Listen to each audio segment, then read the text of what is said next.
कहाँ घूमा ताड़ू? हम कहीं घूमी, तोरा से का मतलब? अरे देखा ताड़ी बहुत घूमा ताड़ू। और हई का हई गोदना ओदना टैटू उटू कहाँ सब बनवा ताड़ू? हम चाहे गोदना बनवाई चाहे टैटू बनवाई, तोहार का जात बा? अच्छा ये बात है। हाँ तो ला है सुना। सुनावा। गोरिया कहाँ गोदौलू हो, गोरिया कहाँ गोदौलू, ढोली पर गोदनवा जान मार लागेला।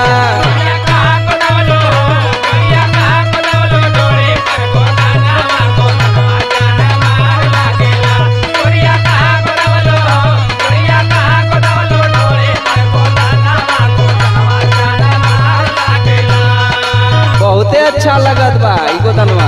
अच्छा सुना हमार बात। गोदना बा गोदबले हो, टैटू बा बनवले हमर यार की छतिया का तोहार फाटेला। अच्छा हाँ हो।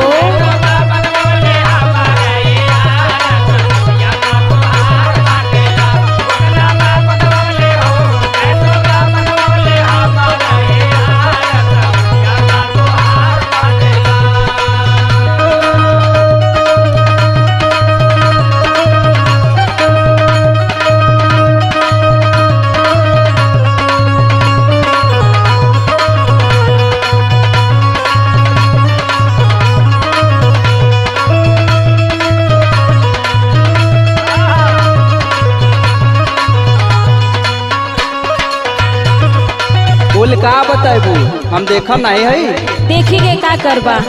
अरे बहुते कुछ करब है। ला सुना। बोला। जे कर बनबू तू दिल जानी, ओकर किस्मत जाई जागी।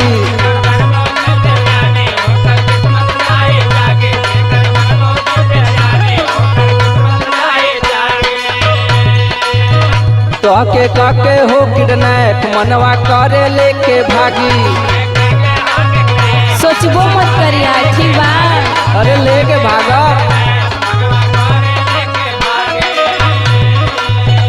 सुना ताड़ू ना? हाँ सुनो तनी। बोला। बहुत जल्दी लेके भागा। जे कर बनबू तू दिल जानी, ओकर किस्मत जाई जागी। तो के काके हो किडनैप, मनवा करे लेके भागी। बाड़ू पागल कैले हो, बाड़ू पागल कैले, देखे दनिहार गोदनवा जान मार लागेला।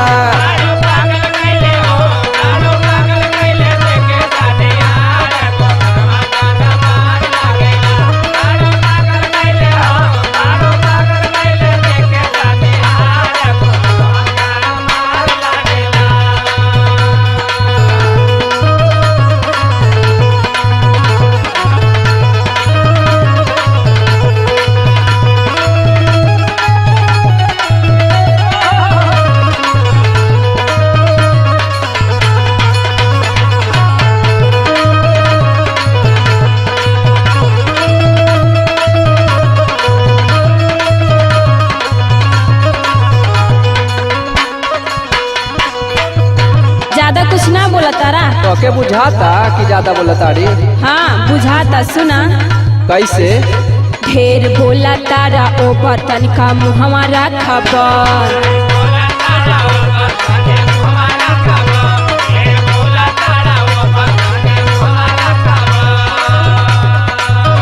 हमारा उल्टा पुल्टा बात बबुआ नहीं खे हो पसंद। अच्छा उल्टा पुल्टा गोदना गोदवा ले लो तब ना। तोहार का जात बा बतावा? काहे ना जात है? लफुआ लागता रहो, लफुआ लागता रा एकदम बरियार, तो छतिया का तोहार फाटेला।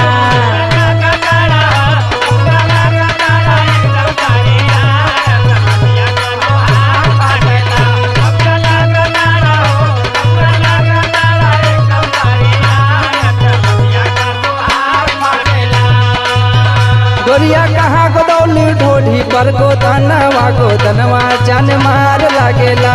गोदना बा गोदबले हमर यार, तो छतिया का तोहार फाटेला। गोरिया कहाँ गोदौलू, ढोली पर गोदनवा जान मार लागेला। गोदना बा गोदबले हमर यार, तो छतिया का तोहार फाटेला। गोरिया कहाँ गोदौलू, ढोली पर गोदनवा जान मार लागेला। अरे तो आजकल के फैशन नु बा।